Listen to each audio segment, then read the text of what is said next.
Ya estamos en línea con nuestro segundo invitado del día de hoy, el escritor Pablo Barroso. ¿Es así, Pablo? ¿Estás del otro lado? Acá estoy del otro lado. ¿Cómo Sí. estás, Pablo? Hace mucho que te tenemos ahí esperando, ¿no? ¿Cómo estás? Buenas tardes. No hay problema. Estoy muy bien. ¿Ustedes cómo andan? Muy Los estaba bien. escuchando. Muchas gracias. Sí, recibí tu mensajito hoy temprano. Y hoy es un día muy literario en el programa. A veces estamos más mechados, pero hoy tocó todo literatura, así que seguimos en el juego literario. Acá es un día precioso. ¿Vos estás en Capital, Pablo? Yo estoy en Capital Federal, en Villa del Parque, precisamente. Ajá. ¿Y el tiempo cómo está? ¿Tan lindo como acá? Acaba de empezar a refrescar. De hecho, me acabo de poner un buzo. Bueno. Pero estaba hasta hace 40 minutos hermoso. Bueno, vamos a tratar... Pero hermoso, divino. Vamos a tratar de ponerle un poquito de calidez al fresquito de tu zona. Pablo, bueno, primero agradecerte infinitamente por la charla que vamos a tener. Y después agradecerle públicamente a Andrea Vázquez, que es quien gestionó este encuentro, y a del Fondo Editorial, por supuesto, porque no solamente me permite conocer escritores, sino que además tiene la deferencia de mandarme los libros para que yo pueda leerlos y, por lo tanto, después poder hablar con un poquito más de conocimiento con cada autor. Así que muchas gracias a ambos, a Andrea y a del Fondo Editorial. Pablo, vos tenés un programa de radio también. Sí, ahora en una hora arranco yo también. Ajá. Se llama De Duendes y Poetas. Ah, bien. ¿Y lo haces en una radio cerca de tu casa? ¿En qué radio lo haces? Yo trabajo en Radio El Parque, que está acá en Villa del Parque. Sí. Y sí, estaríamos cerca de casa, estaría cerca de casa. Qué bueno. ¿Hace mucho que estás con el programa? Yo comencé a hacer radio en el año 2019, pero en la parte de producción, o sea, no prestando mi voz. Sí. Y cuando comenzó la pandemia, en abril, si no me equivoco, del 2020, yo empecé a fantasear la idea de un podcast y comencé a grabar en mi casa poemas recitados, y como también toco algún instrumento, no tan bien, pero como para acompañar musicalmente sí, empecé a subirlos, y ahí dije que en cuanto más o menos se abra todo, o en cuanto se abra, iba a comenzar un programa. Así que en el 2021 ideé este programa que habla con autores también emergentes, independientes, bajo editorial, tradicional, y etcétera, ¿no? Porque es muy variado todo esto. Y lo comencé junto con una compañera, Lala Zanotti, que es una poetisa, y bueno, ya hace 1 año y medio que estoy con un programa de radio en aire ininterrumpido, que es importantísimo y es valiosísimo. Yo lamento decirte, Pablo, que una vez que te picó el bichito radial, ya estás enfermo para el resto de tu vida, así que no creo que te puedas ir de la radio nunca más. Yo lamento decírtelo así tan brutalmente. No, yo te agradezco que seas tan directa, mejor. No, me encanta el bichito, realmente sí, es una enfermedad, es algo que se te mete y bueno, y hay que aprender a vivir con ello. Es una enfermedad. Vamos bueno, voy a mostrar, nosotros en esta radio tenemos cámara, vamos a mostrar, tenemos 3 cámaras, ¿no? Hacia acá, más que un estudio de radio, parece un estudio de televisión. Estamos mostrando en una de las cámaras la tapa de tu novela Eterno, Los colores de Martín. ¿De quién es la tapa, Pablo?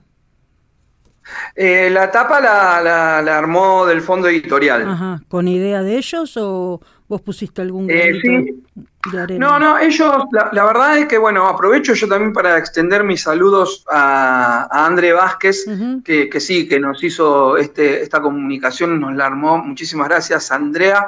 Y a Del Fondo, porque sí, habla súper bien de ellos al acercarte un libro. Sí. Y lo traigo a colación, aprovechando este agradecimiento, porque de esa misma manera que se brindan, se brindaron conmigo y me dijeron de que yo podía describirles lo que quería y que ellos iban a jugar desde ahí con el diseño. Y bueno, yo solamente puse los colores que quería que predominen y la idea de que haya alguien ahí en búsqueda de algo. Y bueno, el mail quizás fue un poco más extendido, por supuesto. Y ellos dejaron volar con su diseñador gráfico la imaginación, así que yo estoy agradecido, total. Hermosa tapa. Preciosa, realmente es muy, muy bonita. ¿Qué te llevó a escribir? Esta es tu primera novela. Sí. ¿Qué te llevó a escribir esta novela? No, porque no es cualquier novela, sino esta novela. Después vamos a hablar un poquito más en detalle. Está escrito en prosa poética y yo lo basé en 2 poemarios que tengo anteriormente escritos. Sí. Y lo que quería era, tal cual como dice uno de los poemas, hacer algo diferente, crear algo diferente para como quien dice, mover un poco todo el avispero literario y crear una símil revolución. Digo esto porque hace mucho que no se escribe todo un libro en prosa poética. Sí. Creo que no hay ningún libro, ninguna novela maravillosa, del género maravilloso, que esté basado en poemarios, mayormente es al revés. Sí. Y esto es como algo nuevo que quise hacer. Y nada, y tuve la suerte de haberme cruzado en el camino con Del Fondo y que les haya gustado y estar trabajando hoy juntos y reitero, estoy feliz. Pero me llevó a hacer algo distinto, a querer hacer algo distinto. Y creo que se logró. Y ahora estamos en ese camino, ¿no? de ir mostrándolo. Porque vos los 2 poemarios que también están incluidos en esta publicación son anteriores a la novela, ¿no? Vos los escribiste. Exacto. Y los publicaste antes. Estamos hablando de Infinito primero y de Infinidad después, que después también me gustaría retomar esto, pero tu novela es posterior a los 2 poemarios, ¿verdad?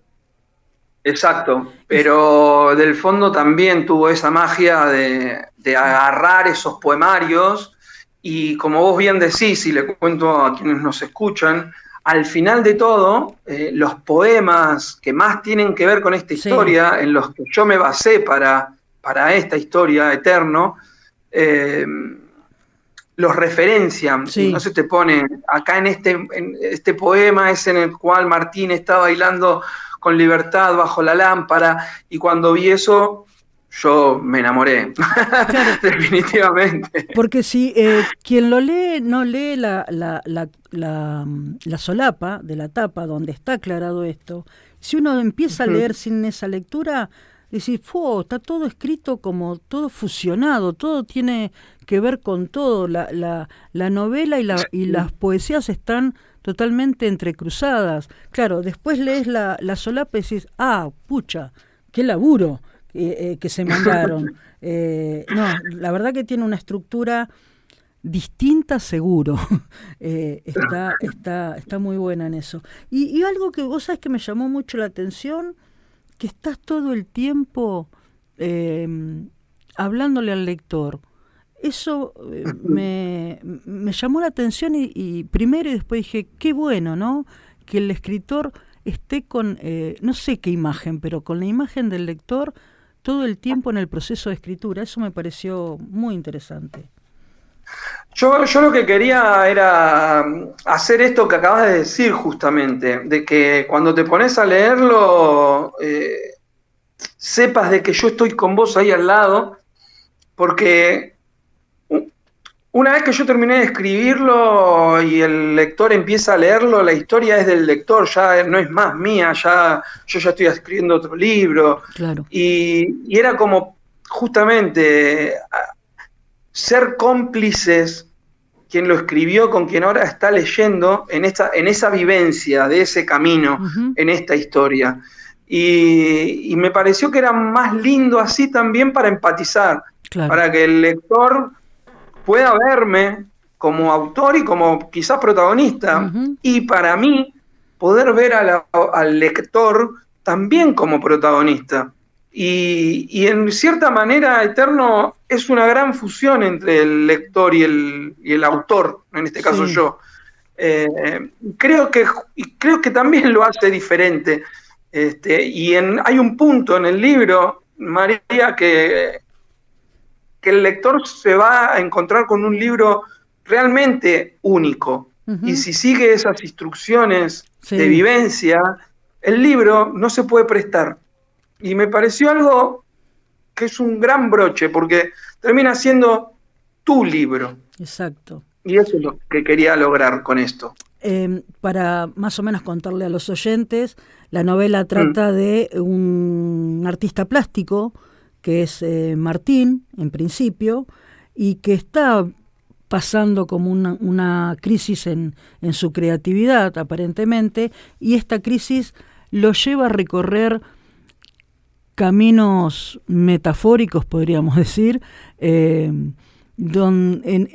los cuales va al fin a encontrar y a encontrarse. Esa sensación, por lo menos es la que tuve todo el tiempo, esa búsqueda interior, no solamente de la inspiración tal vez dormida, sino también de su propia vida, ¿no? Más allá del artista.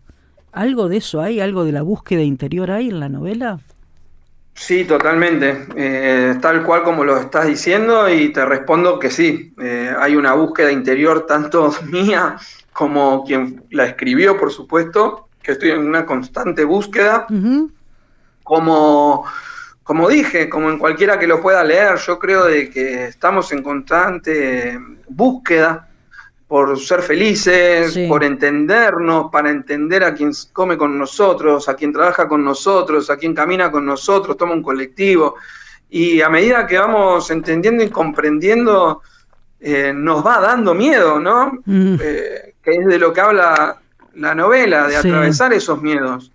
Yo el miedo lo puse así tan rápido en esta charla porque parece algo tan pesado y es algo tan absurdo a su vez.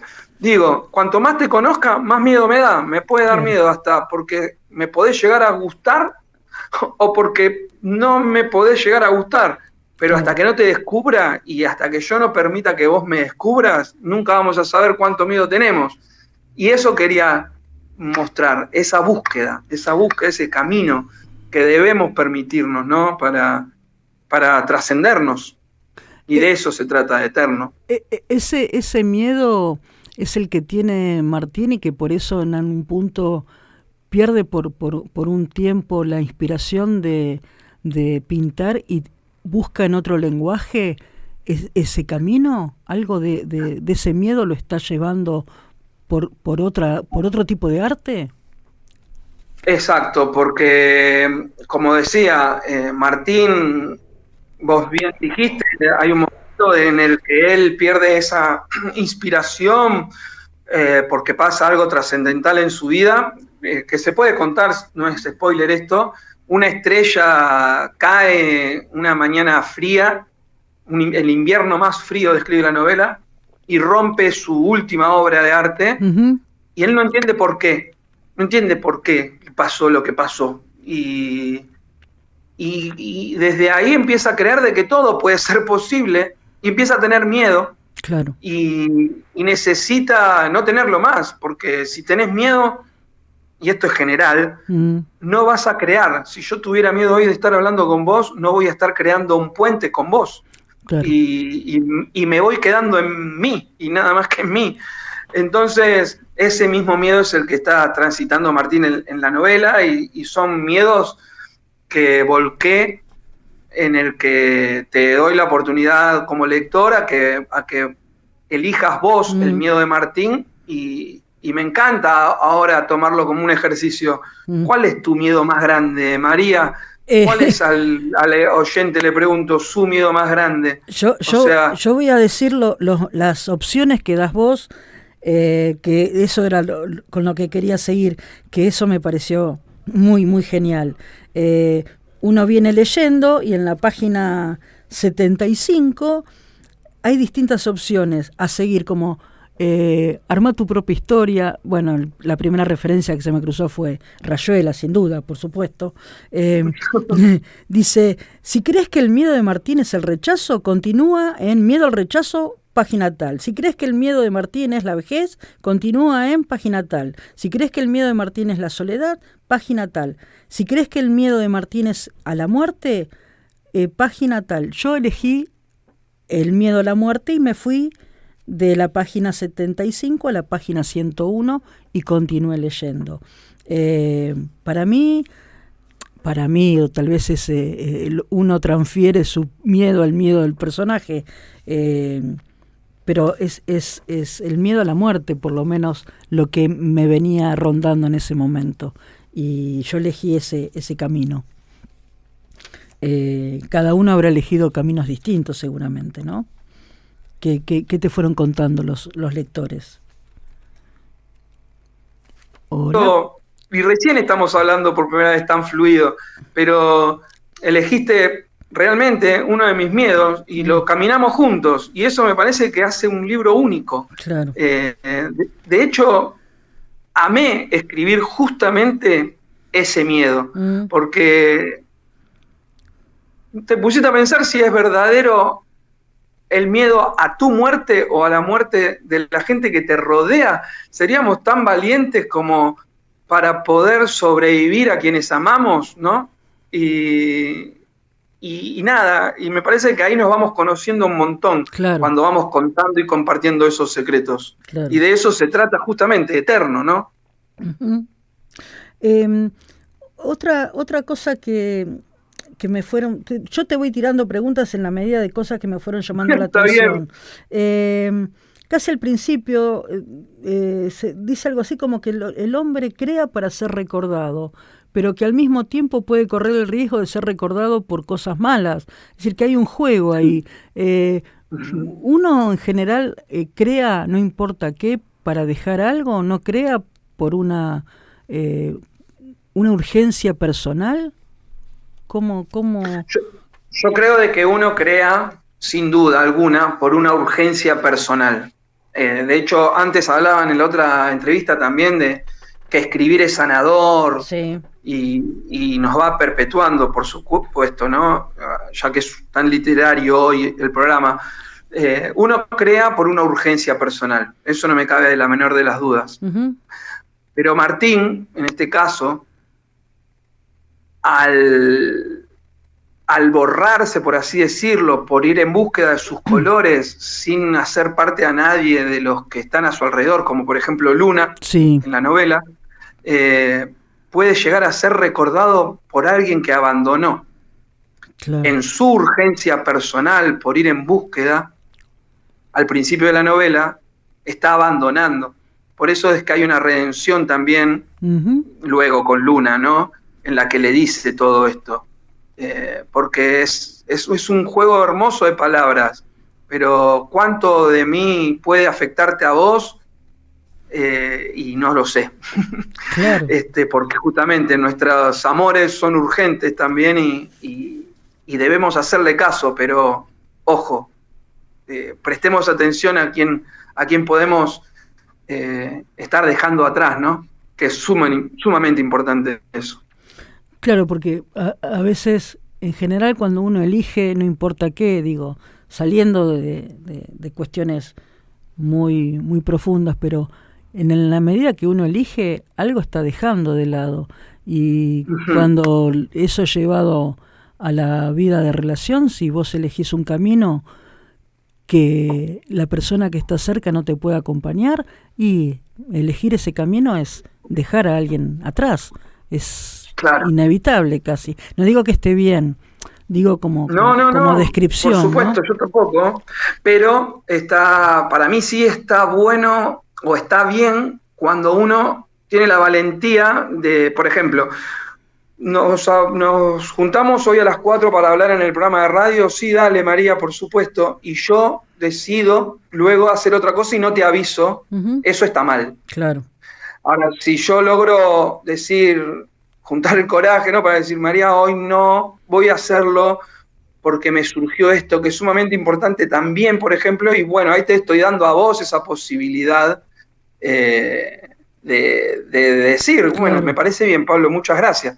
Pero si uno se va, ¿no? Sin dejar huellas a quien está atrás y no tenés la posibilidad vos de agradecer o de saber qué corno pasó. Y bueno, y eso quería dejarlo plasmado en esa frase que puntualizaste, que te agradezco mucho que la traigas. Sos la primera persona que la trae. Porque es verdad, uno puede ser recordado por algo hermoso o por algo malo. Claro, claro que sí, sí. Y hay cosas, ¿no? Hay otra cosa que me hizo pensar mucho es el Valle de las Almas en gerundio.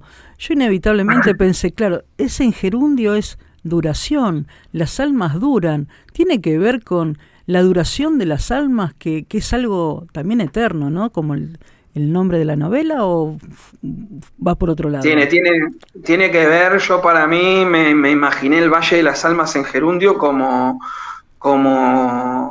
esa fracción ilimitada de nuestros sueños o de la creatividad, ¿no? Personal, porque si nos ponemos a pensar, claro, también puede ser eterna. Uh-huh.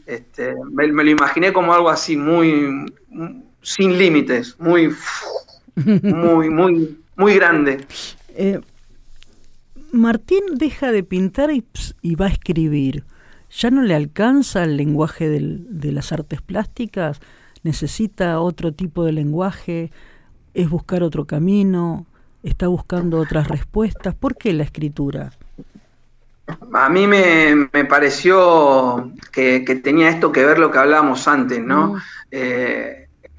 La creatividad como necesidad. Y Martín necesita, hasta que termine el libro, por supuesto, hacer un camino y deshacer otros, y hacer el camino y deshacer otros, y así, y es por eso que también hay que elegir ese miedo.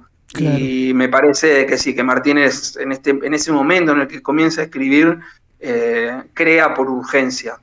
Por eso me encantó lo que me dijiste antes, porque crea con urgencia. Él tiene todo un lugar oscuro y negro, sin eco incluso, como lo describo, sí. Y de pronto para tener un gerundio, ¿no?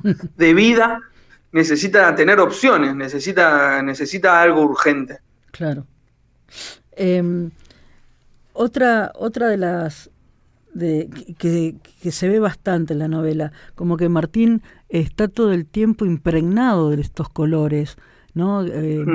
Fuma pintura, come pintura, no sé, el color está todo el tiempo presente. Ese color es la vida que en ese momento lo rodea, es lo que él eligió tener cerca, y después esos colores se van a ir transformando en letras o en otros colores. Yo quería que Martín, yo creo que nosotros cuando nacemos y empezamos a ver con nuestros propios ojos la vida, y esto no es metafórico, somos niños, somos bebés, somos niños, y nos empiezan a contar de que ese es el azul del cielo, este es el verde del pasto, y después nos empiezan incluso también a poner, este es el rojo de detención, este es el amarillo de precaución, este es el verde de pase, y después empezamos a elegir cuadros de fútbol, incluso por colores, etcétera, y me parecía de que estamos tan rodeados de todo eso, de que a alguien que está acostumbrado y que vive algo de esa manera, de pronto se los arrebaten. Me pareció una metáfora re linda como para que él empiece a buscarlos como pueda, de donde pueda, a beberlos, y a mezclarlos, viste que en un momento mezcla los colores frente al espejo para llegar a su tonalidad en el iris, y era como que, claro, necesitaba agarrarse de todo lo que le enseñaron para sobrevivir a ese insomnio del arte, y ahí es esa consecuencia de empezar a crear por urgencia, ya no cuadros, sino libros y cosas, pero arte, necesitaba crear. Y ya que hablas del insomnio del arte, esto también me pareció interesante. que uno de los personajes dice algo así como que es el lugar donde todo se olvida, pero para crear otra cosa. Uno necesita, otra vez volvemos a la elección en un punto, ¿no? Necesitamos olvidar para ir en busca de algo distinto. No sé si mejor, pero de algo distinto. Cuando yo hice el manuscrito y me puse a escribirlo, qué lindo que me traigas esto. Gracias, muchas gracias. Porque cuando yo hice el manuscrito me equivoqué. Yo quería poner de que era... estaba refiriendo, mejor dicho, al insomnio del arte como algo de que podés olvidar para siempre, sí, o empezar a crear.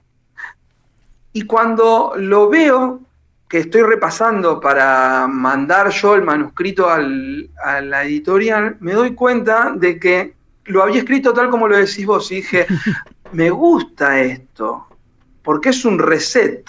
Claro, o sea, claro. Y entonces, como hablaba de opciones el libro y de la búsqueda, dije, al fin y al cabo, a veces, para nosotros estar bien, debemos derribar una idea. Cuando yo me casé, me separé, y tuve una gran pérdida en mi vida, falleció un hijo mío, y no entendí la vida ante esa muerte hasta que realmente me digné a vivir. Y fíjate que es más o menos como lo mismo, porque Sí. digo, pucha, bichu, si yo no empiezo a vivir y estoy sobre esa muerte todavía, y me voy a morir.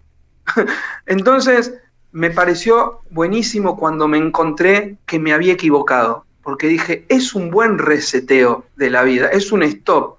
Tiro todo y vuelvo a empezar. Y eso es el insomnio del arte. O te olvidás de todo, o rompes todo y volvés a vivir.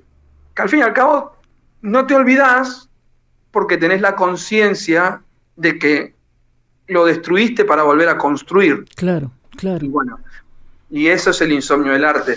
Ese está basado, que está el poema, me encanta, para iniciar el fuego se necesita solo una chispa. Sí. Podemos armar un camino entre ellas o tirarlo. Y es verdad, es esa decisión. ¿Y ahora qué hago con este despelote que tengo en mi vida? Claro. Y bueno, hay que vivir. Ese es el juego. Los dos poemarios, eso es otra cosa que realmente me pareció muy interesante que planteas.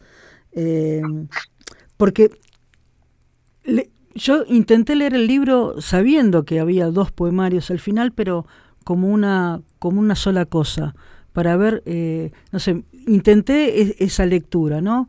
Olvidándome que eran dos libros distintos, en realidad 3 libros distintos. Y me parece que ese tipo de lectura te permite ver toda la película completa. Y vos tenés Infinito primero y después el segundo poemario es Infinidad. Y hay algo que decís sí, creo que es en la solapa, o no sé, en alguna parte del libro, ya no me acuerdo muy bien en qué parte, por ahí lo debo tener marcado, escribito del libro, así se deben hacer los libros, escribiéndolos con lápiz, pero escribiéndolos. La sensación que los dos poemarios son dos caras de la misma moneda, porque en algún momento decís algo así como que infinito viene de la oscuridad y infinidad surge de la luz, pero si algo así como que no podrías haber llegado a la luz sin haber pasado por la oscuridad, ¿no? Esta idea que acabás más o menos de decirla, si vos no llegás al lugar más bajo, ¿y cómo haces para subir? ¿Desde dónde subís, no? ¿Cómo sabés que subiste además? Eso me pareció fantástico, ese planteo de la oscuridad y la luz, y todo fusionado, todo mezclado con lo que le pasa a Martín también. ¿Eso lo pensaste cuando armaste la estructura nueva para el libro o ya venía algo de eso dándote vueltas en la cabeza? Venía dándome vueltas en la cabeza crear. Yo también soy dramaturgo y había escrito una obra de teatro de Eterno. Ajá. Los poemarios son una consecuencia de mi vida. Ujú. Como recién acabo de contar, Infinito lo escribí en un momento de mi vida realmente malo, con mi hijo que había fallecido, luego un matrimonio que no supe mantener porque estaba desamorado, y vino la separación y vinieron muchas consecuencias de volver a rearmarme. Y para infinidad conozco a mi pareja actual, que estoy enamorado, el nacimiento de otro hijo. Y entonces, claro, uno es una consecuencia de también lo que acabo de decir, ¿no? De las ruinas, y el otro es una consecuencia de construcción, luz y sombra totalmente. Claro, Y claro. quería hacer una obra de teatro, Ujú. y yo quería de que un poemario le abre al otro. Ah, Y mi señora me dijo, ¿y por qué no haces una novela? claro. Y entonces dije, qué buena idea, porque lo que dije al principio, no hay algo por el estilo. Y bueno, y me puse a construir la novela. Yo tenía bocetados, pero de algo teatral, y que creo de que eso me ayudó mucho en el concepto de lo que luego fue esta prosa poética, ¿no? Ujú. Es como un poema de 208 páginas, yo siempre cuento esta novela. Se puede leer perfectamente sin haber leído los poemarios, Sí. pero del fondo fue muy acertado al poner los poemas atrás, porque yo creo que le da un plus al 100%. Sí. Pero sí, yo tenía una idea, una estructura, y luego, bueno, la muté un poquitito, ¿no? Pero la idea era esa, volcar, hacer una linda historia de eso.